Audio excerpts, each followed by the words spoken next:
Welcome back to the Playing with Power podcast, where we talk about everything EDH, CEDH, and Magic the Gathering. Today, I'm your host, DefCat, and I'm here with... Higher. What up, guys? So excited to be talking about some cool things with y'all today. And we have our third and final buddy. It's Zeb. Hi, what's up, everybody?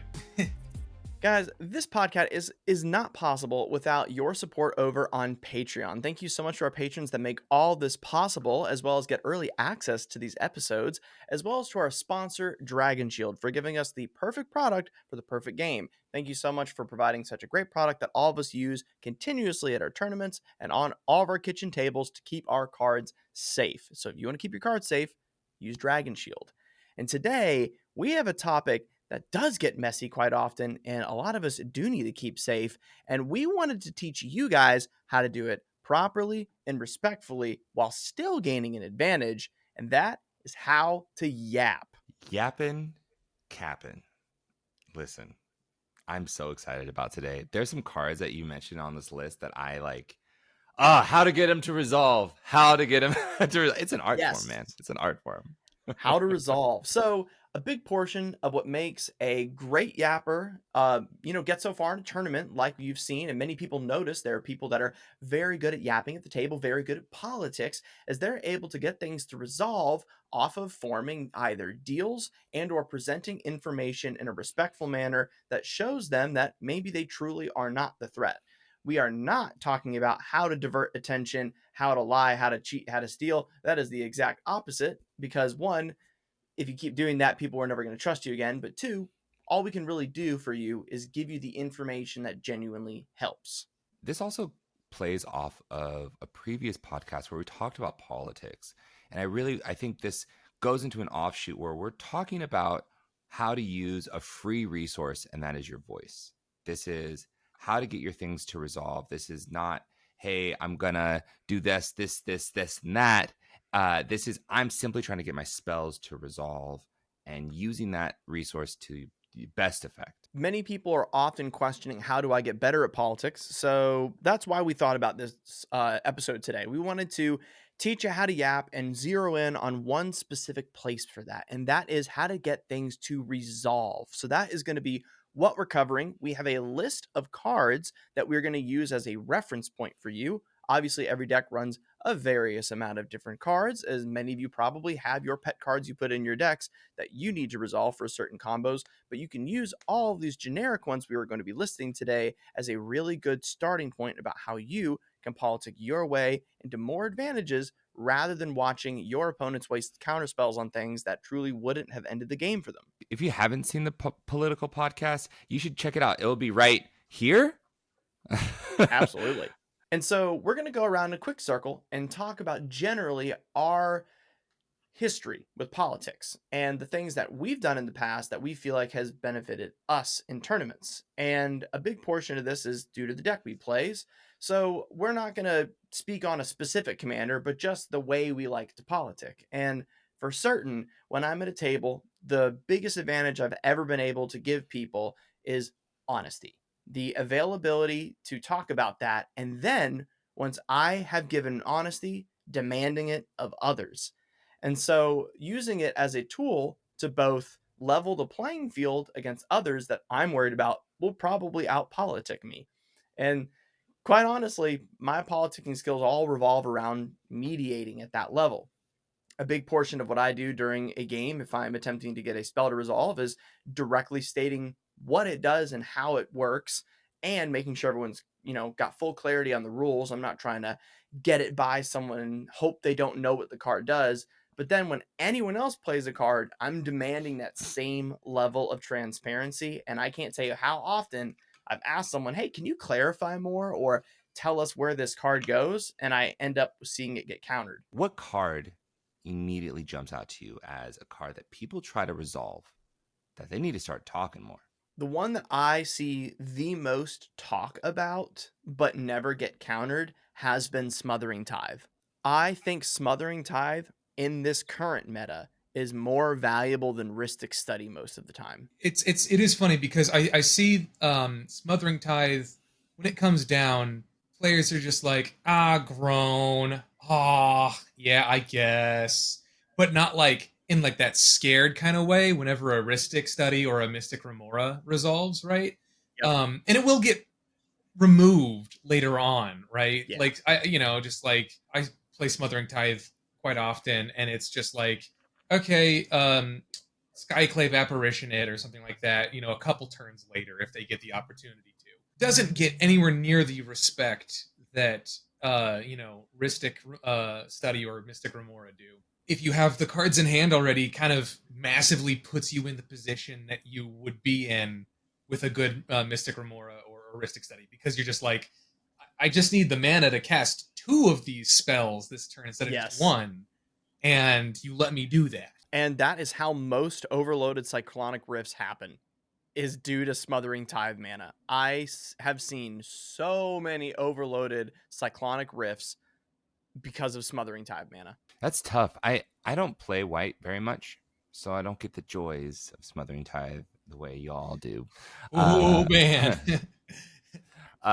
but as a person who finds myself in positions where I have to deal with Smothering Tithe, all I have is my memories of like losing to a Smothering Tithe. How do you appeal to someone who uh, is who is in my shoes, right? I don't like Smothering Tithe. Every time I see it, I don't want it on the battlefield. How do you yap me out of countering your Smothering Tithe?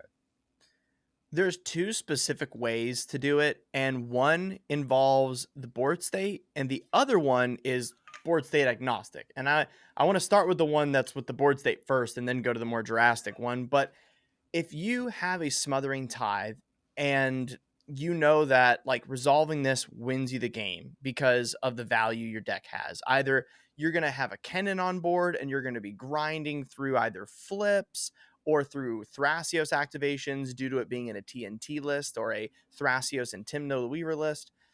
The largest advantage a Smothering Tithe can give you is turns and turns later.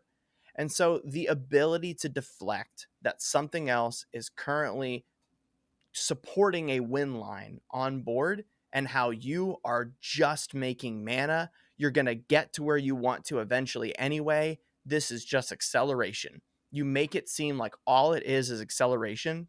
You make it seem like all it is a tool to get you somewhere you're already going versus how someone is already there. And so, as long as you can present the idea that you are already slower than someone else winning the game, then it is a very easy way to get that to resolve, because now there is already a threat that is more imminent than you.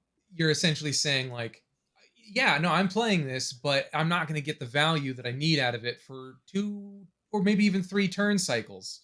But Yeah. that person over there, we know that in this next turn cycle they're going to do something. Do you really want to tap out or spend the free spell that you've got on this right now when this is an enabler, arguably, but like it cost me basically my entire turn. Like, you know, Yeah.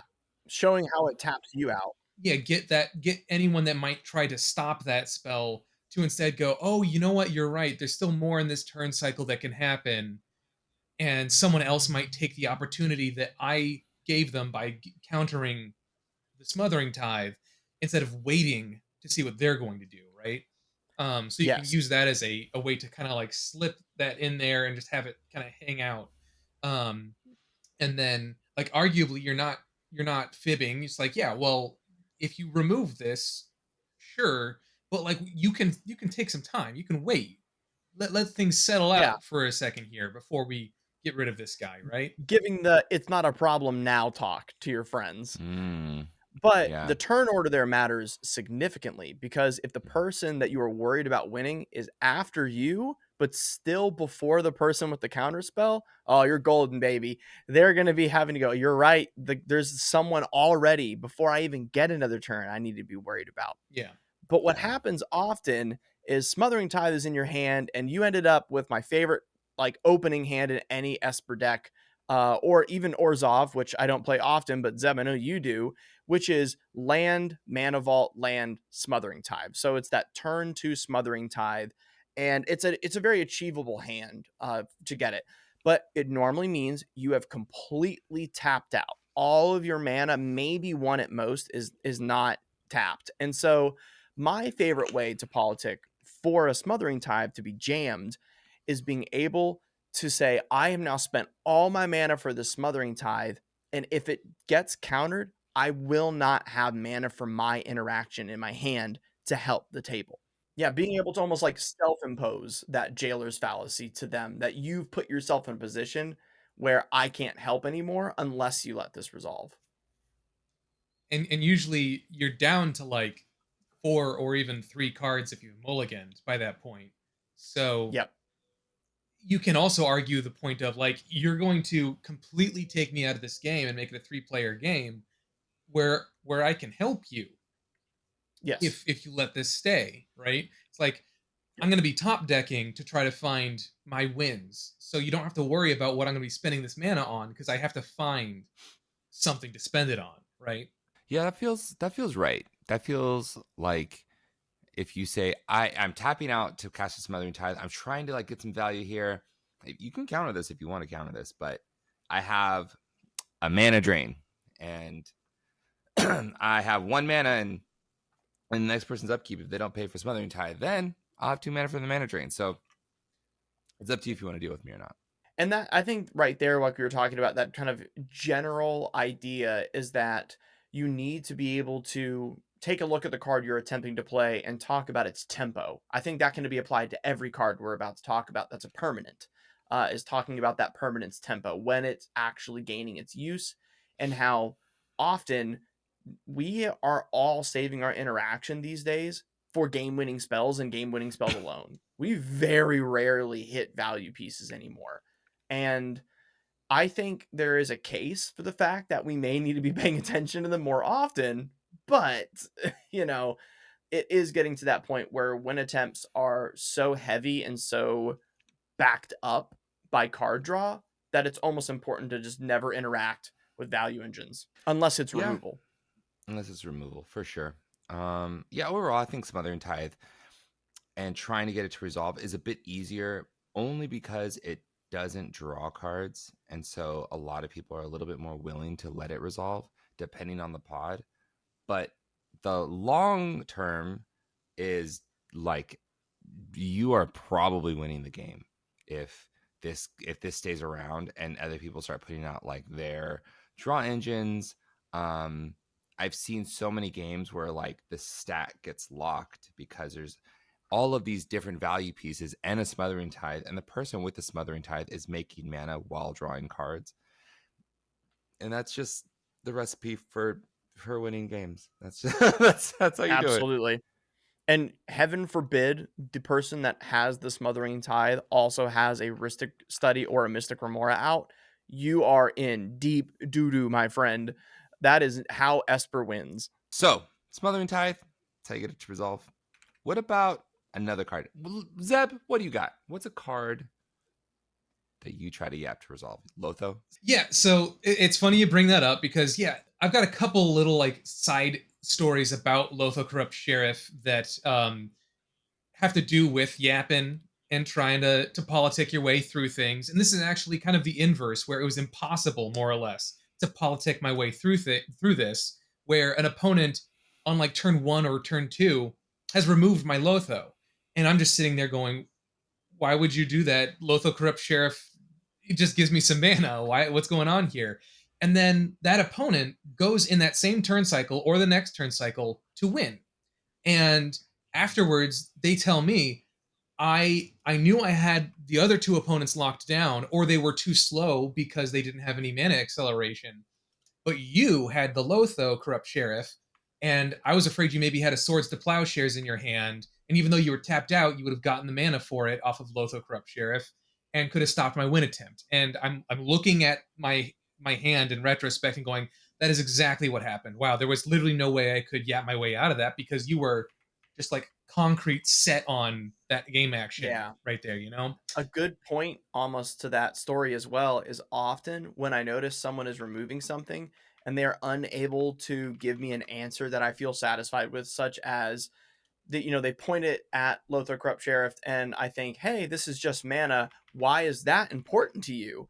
And I'm able to start going, hey guys, I think this person is worried about what's on my board because they think it'll stop them from winning.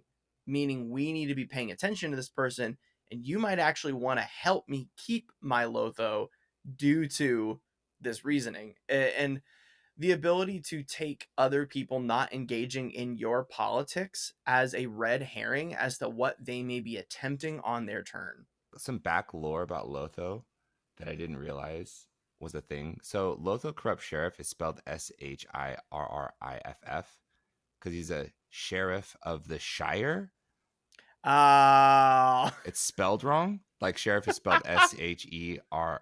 Like, okay, hold on. Are we even pronouncing this wrong? Is it like Sheriff? Well, it's sheriff. I don't have my phone on me, but it's spelled that way because of the way that J.R.R. Tolkien wrote the character. Because so it might also be like an old timey spelling of sheriff. It's not.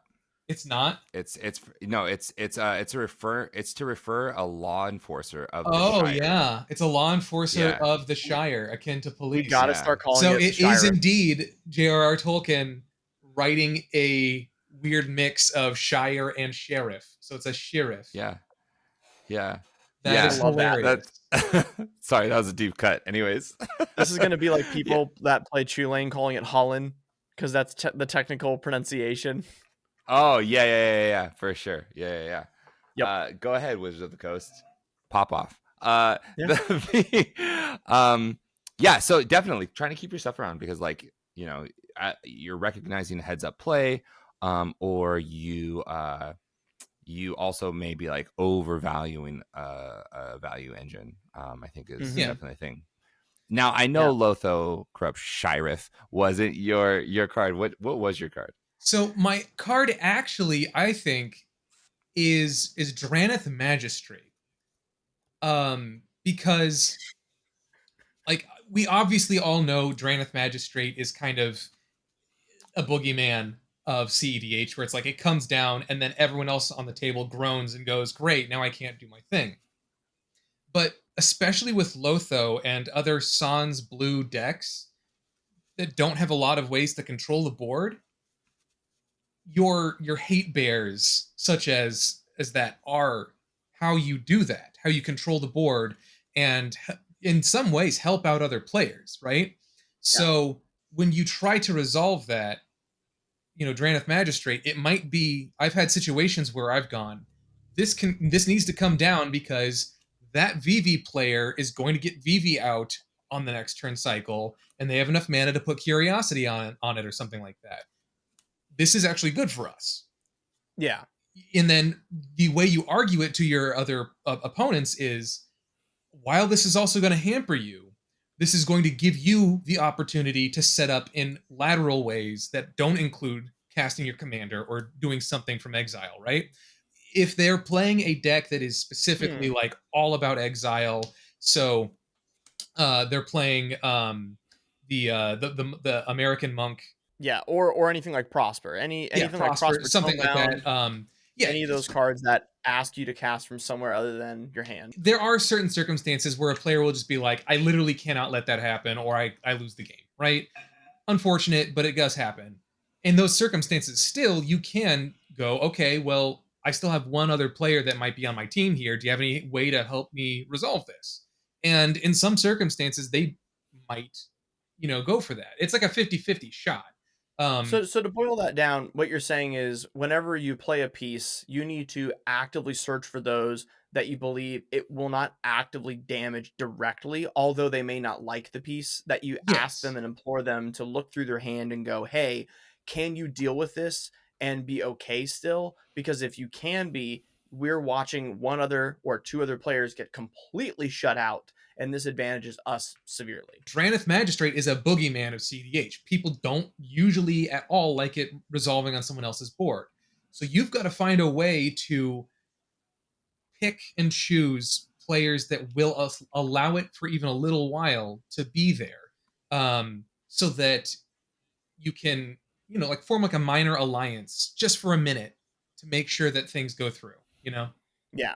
And then you kind of have to sit back and make sure you're not also king making with that piece at the same time. Exactly. Yeah. Yep. Mm-hmm. Alex, I want to know, because you have a specialty that I see when it comes to this subject. Something that those of you who watch this podcast know for a fact you're a very charming person. You love to make sure other people around you both feel valued and comfortable. And I think I have experienced a level of politics with you where you attempt to enrich a player with knowledge to have them let you resolve things like double Jeska's will with no mana opening. So I would love to hear how you get cards like Jeska's will to resolve. Absolutely, absolutely. I think the biggest thing is like walking down the line. So a lot of the time when I'm playing with folks and I want a spell to resolve, and they're like, okay, uh, and for the listeners at home, Jay's talking about a very specific situation where I had a Jeska's will and I had a copy spell for the Jeska's will. And Jeska's will says whenever you cast Jeska's will, there's 2 modes. If you can control your commander, you get both modes. First mode is target player. Look at target a player. You gain red mana equal to the cards in that player's hand. And the second mode is exile the top 3 cards of your library. You may play those cards until the end of turn. So I had copied my Jeska's will, targeting a player who had 5 cards in hand. And when I did that, a player wanted to counter my Jeska's will, which is a very reasonable play. This is a hyper value train for me. And I talked to the player in a way where it was, okay, if I get the mana, I'll get, 10 red mana here. How does getting 10 red mana help me when it's only red mana? Think of it like it's only colorless mana. There's probably no cards that I'm going to be able to cast with only just red mana unless it's an artifact. And he agreed. Now, the problem with this is if I had done this to Jay, he would have countered it for sure. It's too much value. It's 10 red mana, and if you hit an artifact that fixes your mana, then you can probably cast any of the other spells that are in that stack of 6 cards. And that's exactly what happened. And to be fair to the guy, I did say, hey, when you see the 6 cards, like you can counter any of the 6 cards that I try to cast. He said, okay. So I get the cards. One of the cards is a rock. I cast my mana rock. That allows me to filter my mana a little bit. With that filtered mana, I was able to cast a tutor, and I was able to cast the One Ring. Did I win off this play? No. But did I get a lot further because I was able to talk through the line? Yes, absolutely. That game, another player went for it, wasn't able to get there, and then I went for it, and I was able to get there. However, if the player who went for it after me didn't go for it, I would have been stopped for sure. But there was a little bit of mismanagement when it comes to like the counter spells that person had, and being able to like there was like some like slight misplays that edged it just in my direction. But So to that's make how this I a little would bit get those. more digestible for those Yeah. that want to emulate this level and be able to get their double Jeska's will to resolve, you spoke to them in a way that deferred the danger until danger's seen. You talked about the fact that this card has an unknown factor and that you may brick, that there's a possibility the top 6 cards of your library happen to be lands and or not red. And on some level, if you came to that game prepared to know the amount of cards you have in your deck that cast for red mana and were even able to recite those cards and then spoiled the fact that they would have to be in the top 6 to be castable, it adds evidence to maybe a leverage point that the deck doesn't do that unless lucky. And so now they're not counterspelling anymore. Now they're playing the odds. And getting Mm-hmm. people to play the odds with your spell is better, especially when you can point to someone who has something castable that has no odds. It's just demonic tutor. It's just something that does the thing right off the bat. And so Mm-hmm. I think your argument for the wheels was, or sorry, for the Jeska's will was perfect for the sense that it normally won't hit things unless you're lucky. You happen to hit Underworld Breach and a tutor. to be Yeah. clear. Yeah. But it was what changed the mind, and it's what got you there, and it will work sometimes, and it's worth putting that out there to players that will listen. Hmm. There's also another aspect that was not like talked about, and this comes from being the player who is trying to get your spell to resolve. Your opponents don't know what's in your deck, and that is important because a lot of the time they fear what can you flip. That unknown factor can be big. So my opponents don't know this, but I run actually a pretty high amount of red cards in my deck. I run Yeah, and I right knew like that. yeah, Jay knew that for sure. Yeah, right. Like I run 4 copy spells. I'm on Breach. I'm on Gamble. I'm on Wheel of Fortune. I'm on a lot of red spells that like if I hit, I'm going to the races, man. Like here we Oh, go. yeah. Right. And so it's be knowledgeable about your deck, what your deck can do, and then you can utilize like people's ignorance in their understanding of what your deck does to your best advantage. And Ooh, that's big one way big yeah. woo-woo there. Big Yeah. wah, wah, wah. We just Yeah. talked about something. Ignorance. I want to touch Yeah. on this big time. I'd love Yeah. to hear everyone's thoughts. So I'm going to start us off here, but I think this is one of the main points of the entire series of Learn to Yap, of any of this that we talk about, which is the fact that you may be sitting here thinking right now, I would never fall for that. I would never listen to the things that have been brought up in this podcast so far. We're not talking about you. We're talking about your opponents. And on top of that, even if you have 2 opponents that wouldn't listen to you, the one that might not, or the one that would, is the only one with the counterspell. And in this instance, in this game we were speaking about, I did not hold the counterspell to stop Alex. The other person was, and Alex only cares about convincing that one person. And so it's a good practice to say a lot of the things that in retrospect, many people will go back and watch VODs of tournaments. They will hear someone like Comedian say something and go, oh, I would have never listened to them in this scenario. Well, you're not in the top 16 games stressed and having a long day of play and or maybe a little starstruck. That person was. And that a lot is the factor. That's what changes it. And so ignorance is something you are going to run into, and it's something that enables your politics to work. I mean, yeah, I guess in a lot of senses, especially if you're not playing a well-known list, you almost have like a brewer's advantage, which is to say, if you don't know what brewer's advantage is, just because I'm playing a deck that is different than the meta, different than what people know, I can surprise people with what is in my deck.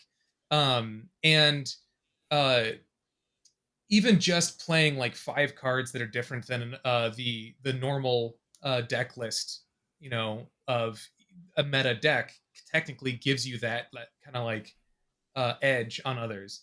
And to that end, you don't have to tell your opponents in the game that you have that stuff in your deck when you're trying to politic in a certain way, right? Because someone could go like when you're trying to go for a win line of some kind, everyone goes, "Hey, everyone stop.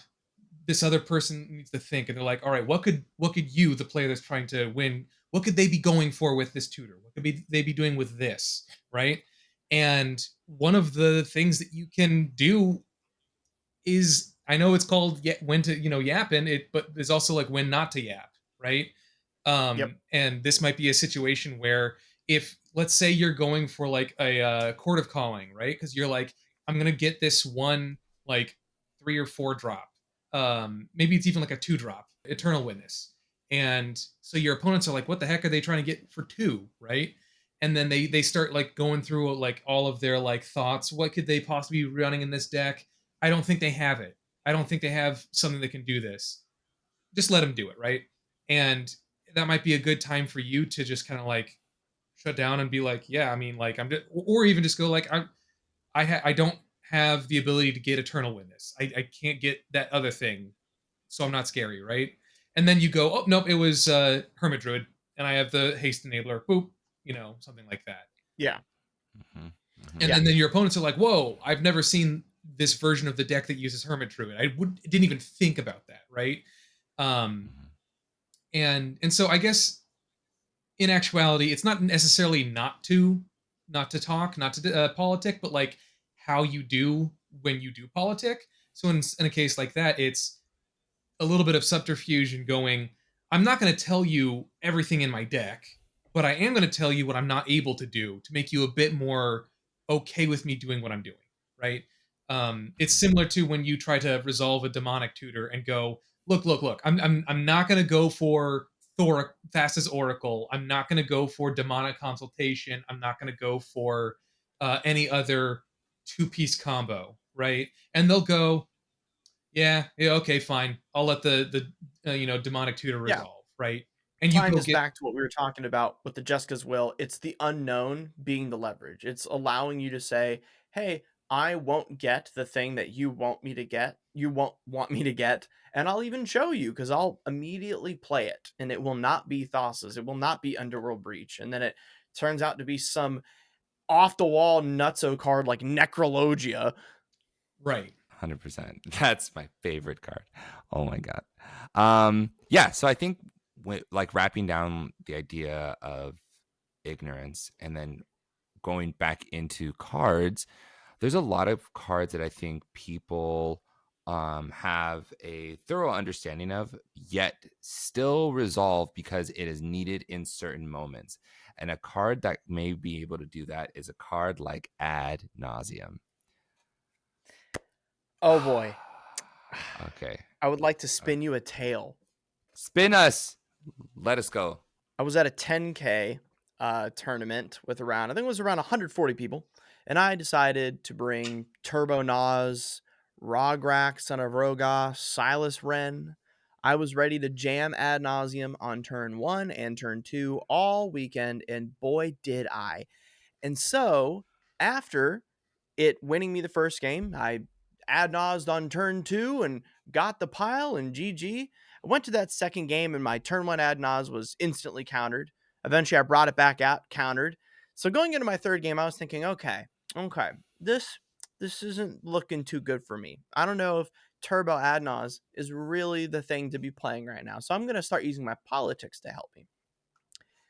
Enter in me playing Ad Nause on turn one, and then I was in fourth seat, and so others had developed their board, so I had some places to deflect.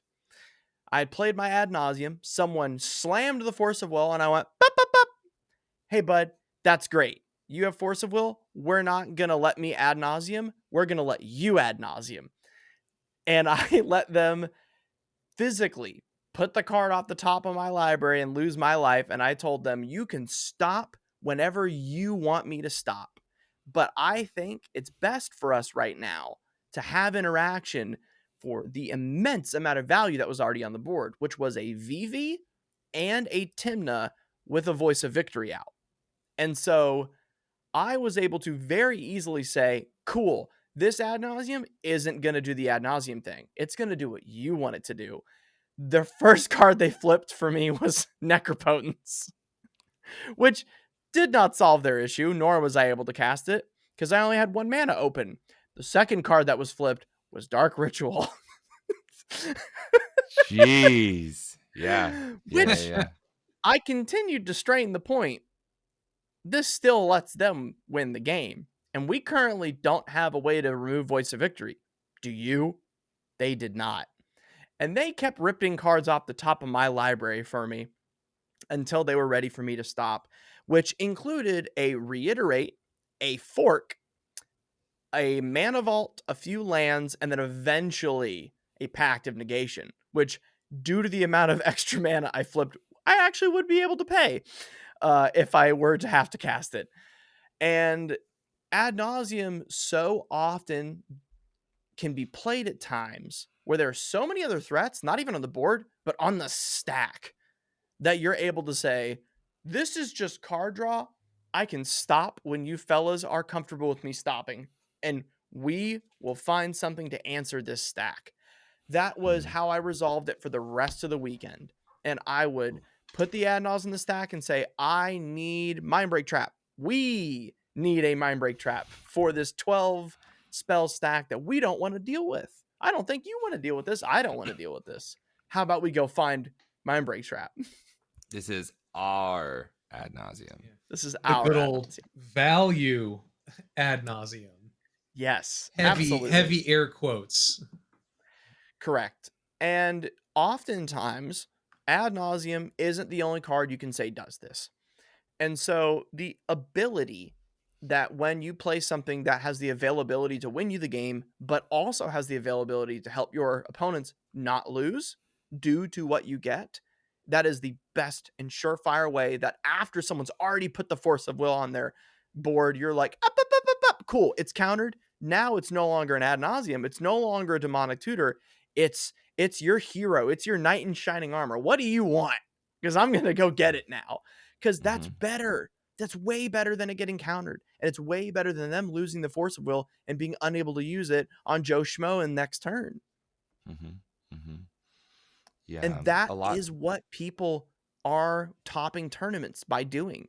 They're doing this. This is probably, if in honest, the biggest thing that changes between a good yapper and a normal yapper is the ability to get something to resolve for some value when they normally would get none, and the table loses a counterspell. Kind of on that like note, and this is just like a very short aside, but it's something that's really important to remember. And a lot of CDHers do know this, but some might not, especially if they're newer. Is that when a player puts a spell or attempts to rather put a spell on the stack, it if it's allowed by the table, they can take it back. And this is only like uh I think counter like there's like some counter like don't quote me on this. I need to look up the actual rule, but it's like some counter magic and some like targeted spells, right?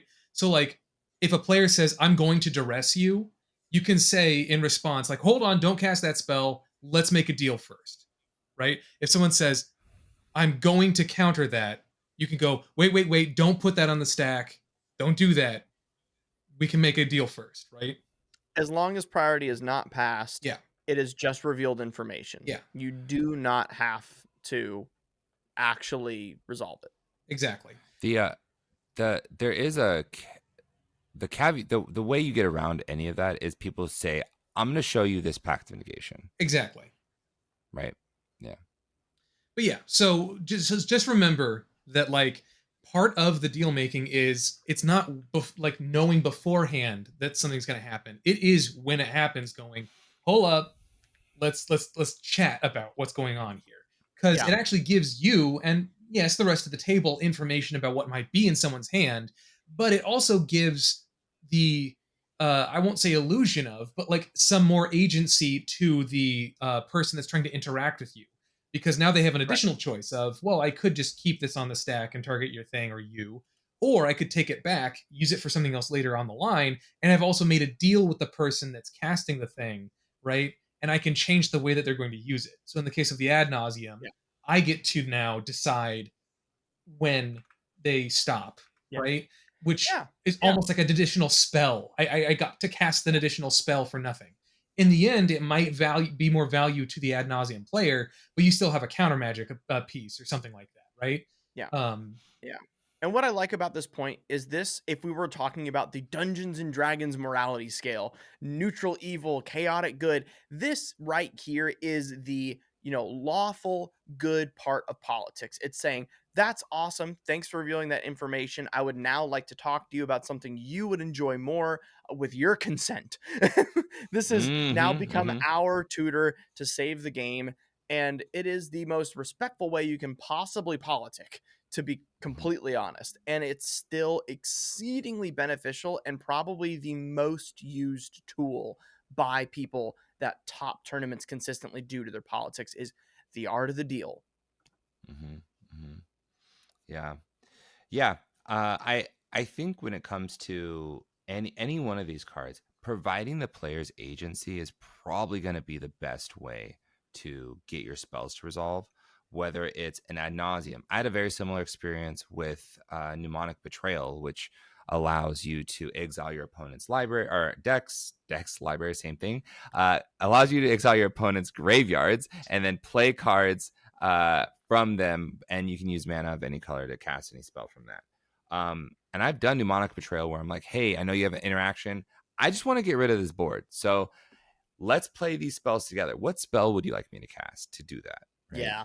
Totally. Oh yeah. It's providing that agency is really important. That is a massive advantage, and it changes the card completely. So often, Demonic Betrayal is only seen as oh, they would never let me resolve this given what's in graveyards. You are making that card modal. It's Mm-hmm. awesome. Now, Demonic Mm-hmm. Betrayal says this card allows you to play any card from another player's graveyard that they agree on.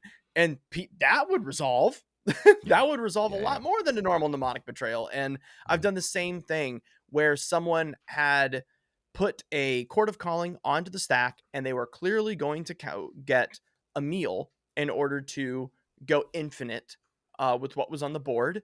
At the time, this was back when we had Dockside, and I decided to crack my emergence zone, giving all my spells flash.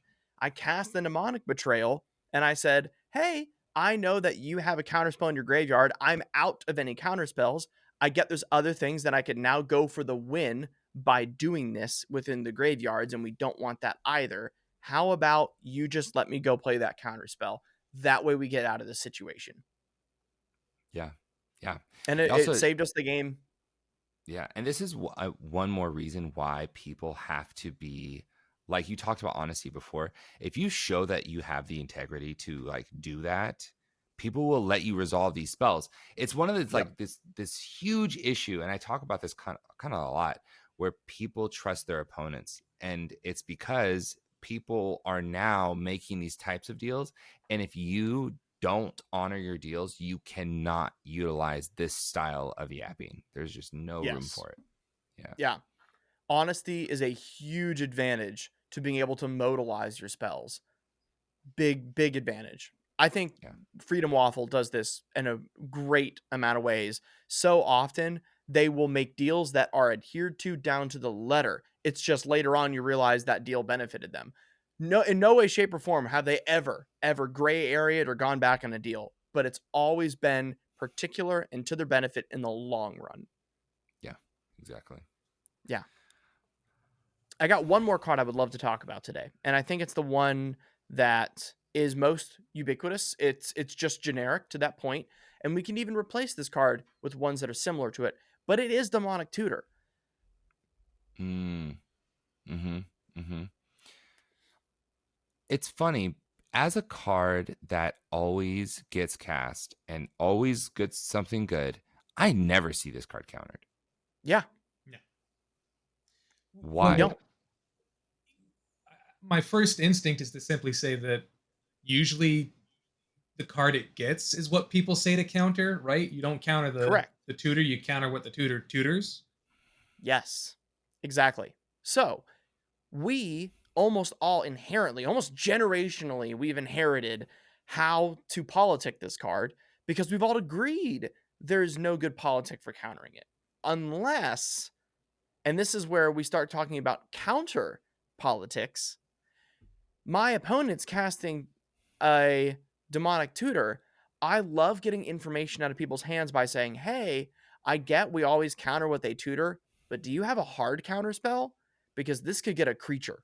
And now your deflecting spot, your fierce guardianship won't help us. I just want to know that you at least have force of will. Because if not, I don't like that they're demonic tutoring. And that's how I get Mm, counter spells out of other people's hands to hit things. Or I get them to tell us what they're tutoring, and then it's cool. I'm happy with that too. that's exactly what I'm thinking. Like, what are you gonna get? What are you looking at? What are you gonna tutor, big dog? Tell me. I'm gonna get a smothering tithe. Oh my god. Yeah, I don't. All right. That's exactly. that's a very very good point because you have to remember that yapping and diplomacy politics doesn't have to just be when you're trying to do something or when you're trying to stop something. It can also be used in a more neutral manner simply to get information, right? Yep. Mm-hmm. Mm-hmm. Yeah. Yeah. And so information gathering is obviously a large part of politics, which brings us to what we'll be talking about next episode: how to gather information through politics. We hope you guys have enjoyed talking to us about how to yap and how to get your spells resolved today on the Playing with Power podcast. We're also so thankful to those amazing yappers that are obviously supporting us on Patreon and how incredible they are at their skill set. And also, we are incredibly thankful to Dragon Shield for not only being an awesome sponsor, but for making a great product. If you want to protect your cards and bring your decks to places, always have them within a Dragon Shield sleeve. Y'all, this has been the Playing with Power crew. I am DefCat. Higher. Zeb. And thank you for listening. Have a wonderful rest of your week, and God bless.